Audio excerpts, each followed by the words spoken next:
Bonjour à tous, ce petit entretien voudrait vous encourager à participer cette semaine avec toute l'Église à la neuvaine de la miséricorde divine commencée le jour du vendredi saint et qui doit s'achever samedi prochain. Cette neuvaine est destinée à nous préparer à fêter, comme il convient, dimanche prochain, le dimanche de la divine miséricorde. Chaque jour, pendant cette neuvaine donc, nous amenons auprès du cœur miséricordieux de Jésus ou bien l'humanité entière, comme c'était le cas vendredi, ou bien les âmes sacerdotales et religieuses, comme c'était le cas samedi, ou bien encore les âmes pieuses et fidèles, comme hier, ou bien enfin ceux qui ne connaissent pas Jésus, comme aujourd'hui, et ainsi de suite chaque jour.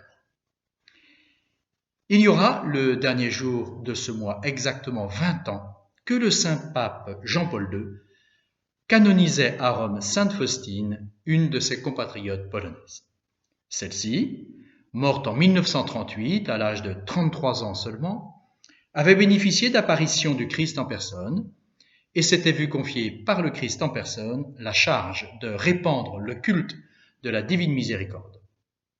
Le Saint-Père Jean-Paul II avait procédé à la canonisation de cette humble religieuse polonaise le dimanche qui suit Pâques, celui que nous célébrerons à la fin de cette semaine, en conclusion de l'octave de Pâques. Ce dimanche a pris, dans le calendrier liturgique, le nom de deuxième dimanche de Pâques ou de la Divine Miséricorde. Ce n'est pas un message nouveau que le Christ demandait à sainte Faustine de répandre quand il lui recommandait « Ma fille, dis que je suis l'amour et la miséricorde en personne ». Seulement, comme il arrive aussi dans les apparitions de la Sainte Vierge, il s'agit pour notre Dieu non pas de compléter la révélation, l'évangile déjà proclamé par le Seigneur Jésus et ses apôtres, mais à certaines époques d'attirer l'attention des hommes sur tel ou tel aspect du message évangélique selon l'urgence de l'heure. Il était urgent au XXe siècle de rappeler aux hommes que Jésus est amour et miséricorde. Au cours de l'homélie de la canonisation de sœur Faustine, qui a donc eu lieu en l'an 2000, Jean-Paul II précisait en effet « La divine providence a voulu que la vie de cette humble fille de la Pologne soit totalement liée à l'histoire du XXe siècle, le siècle que nous venons de quitter. C'est en effet entre la Première et la Seconde Guerre mondiale que le Christ lui a confié son message de miséricorde. Ceux qui se souviennent, qui furent témoins et qui prirent part aux événements de ces années et des atroces souffrances qui en découlèrent pour des millions d'hommes, savent bien combien le message de la miséricorde était nécessaire. Il demeure urgent, 20 ans après, d'annoncer que Dieu est bon et miséricordieux, car dit encore Jésus lui-même à notre sainte, l'humanité ne trouvera pas la paix tant qu'elle ne se tournera pas avec confiance vers la divine miséricorde. Cette formule, notez-le bien, a une portée considérable. L'humanité ne trouvera pas la paix tant qu'elle ne se tournera pas avec confiance vers la divine miséricorde. Si Jésus a choisi le dimanche qui suit celui de Pâques, nous y assisterons d'ailleurs dimanche prochain, pour que nous fassions ensemble un acte vrai de confiance en la miséricorde de Dieu, c'est parce que nous contemplerons en ce jour, grâce à Saint Jean, Jésus ressuscité, marqué de ces 5 plaies glorieuses. De la plaie du côté, en effet, percée par la lance, avait coulé, au témoignage de Saint Jean, du sang et de l'eau. Sang, témoignage du sacrifice de Jésus pour nous, et donc témoignage aussi de sa miséricorde. Sang, également annonce de l'Eucharistie. Et puis eau, annonce, bien entendu, du baptême. L'eau et le sang sortis du cœur du Christ préfigurent en fait les 7 sacrements. Parce que l'eau annonce le baptême, qui est la porte des sacrements, et que le sang annonce l'Eucharistie, qui est le sommet des sacrements. Le sacrifice du Christ nous prouve sans conteste son amour, sa miséricorde. Eh bien, cet amour et cette miséricorde se déversent sur nous tout spécialement par les sacrements. C'est tout spécialement en recevant les sacrements, ou au moins les désirant, comme les circonstances actuelles nous le rappellent, que nous bénéficions de la miséricorde gratuite de Dieu. Rendez grâce au Seigneur, il est bon, éternel est sa miséricorde. En particulier dimanche prochain, justement, l'Évangile nous rappellera l'institution par Jésus le jour de Pâques du sacrement de confession. Il leur dit une seconde fois, « La paix soit avec vous. Comme mon Père m'a envoyé, moi aussi je vous envoie. » Après ces paroles, il souffla sur eux et leur dit, « Recevez l'Esprit Saint. Ceux à qui vous remettrez les péchés, ils leur seront remis, et ceux à qui vous les retiendrez, ils leur seront retenus. » Jésus lui-même, c'est quand même pratique, a voulu donner à sainte Faustine un commentaire autorisé de ce passage. « Ma fille, quand tu t'approches de la sainte confession, de cette source de ma miséricorde, le sang et l'eau, nous y sommes bien, le sang et l'eau qui sont sortis de mon cœur se déversent sur ton âme et l'ennoblissent. Chaque fois que tu te confesses, plonge-toi tout entière dans ma miséricorde avec grande confiance, pour que je puisse répandre en ton âme toutes les largesses de ma grâce. Quand tu vas te confesser, sache que c'est moi-même qui t'attends dans le confessionnal. Je ne fais que me cacher derrière le prêtre, mais c'est moi seul qui agis dans l'âme. Ici, la misère de l'âme rencontre le Dieu de miséricorde. Dis aux âmes qu'à cette source de miséricorde, elles ne puissent qu'avec le vase de la confiance. Très intéressant. Lorsque leur confiance est grande, il n'y a pas de borne à mes largesses. Les torrents de ma grâce inondent les âmes humbles. Les orgueilleux sont toujours dans la misère et la pauvreté, car ma grâce se détourne d'eux pour aller vers les âmes humbles.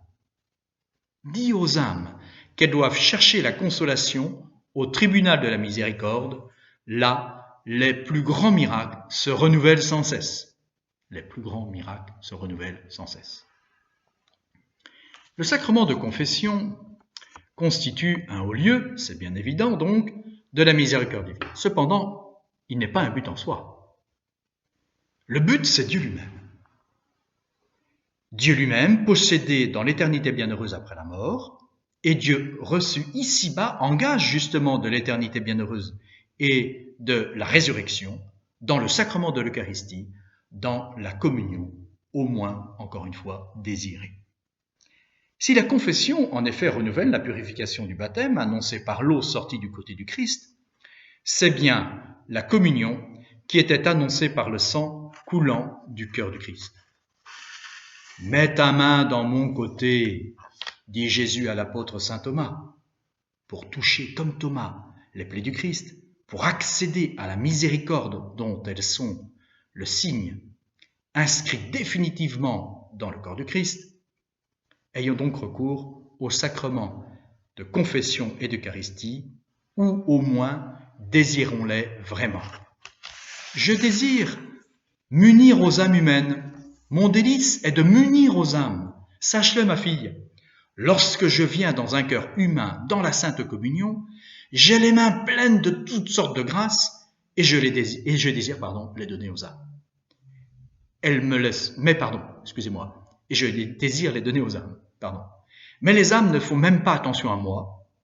Elles me laissent seule et s'occupent d'autre chose. Oh, comme cela m'attriste que les âmes ne comprennent pas mon amour. Combien il m'est douloureux que les âmes s'unissent si peu à moi dans la Sainte Communion. Ça peut nous faire réfléchir tout ça. J'attends les âmes, mais elles sont indifférentes envers moi. Je les aime si sincèrement et avec tant de tendresse, et elles se défient de moi.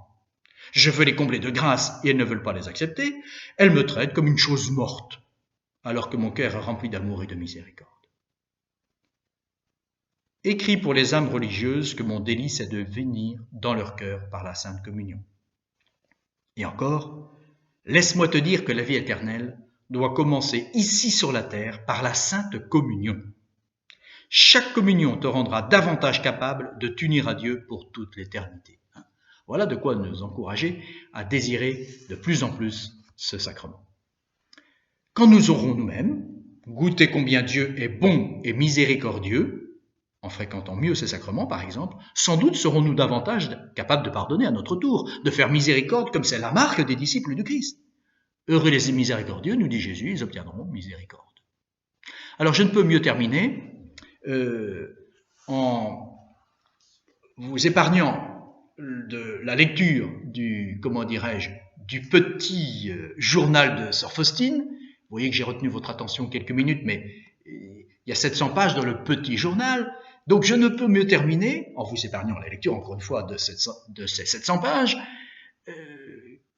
quand je ne peux mieux terminer, je vais m'y retrouver, excusez-moi, en vous engageant à participer à cette neuvaine de la miséricorde, qui nous prépare à bien vivre le dimanche de la miséricorde divine, je ne peux mieux terminer donc, je vais y arriver, qu'en citant encore une fois le pape Jean-Paul II.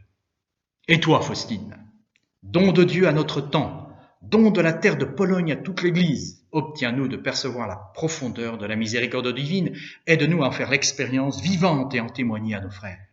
Que ton message de lumière et d'espérance se diffuse dans le monde entier, pousse les pécheurs à la conversion, dissipe les rivalités et les haines, incite les hommes et les nations à la pratique de la fraternité. Aujourd'hui, en tournant le regard avec toi vers le visage du Christ ressuscité, nous faisons nôtre ta prière d'abandon, confiant, et nous disons avec une ferme espérance, Jésus, j'ai confiance en toi. Bonne neuvaine de la miséricorde divine à tous, et belle octave de Pâques, évidemment, dans la joie du Christ ressuscité. Je précise que si vous ne possédez pas de livret de la miséricorde divine, vous en trouverez très facilement sur Internet. À tous et chacun, donc, une excellente neuvaine de la miséricorde divine.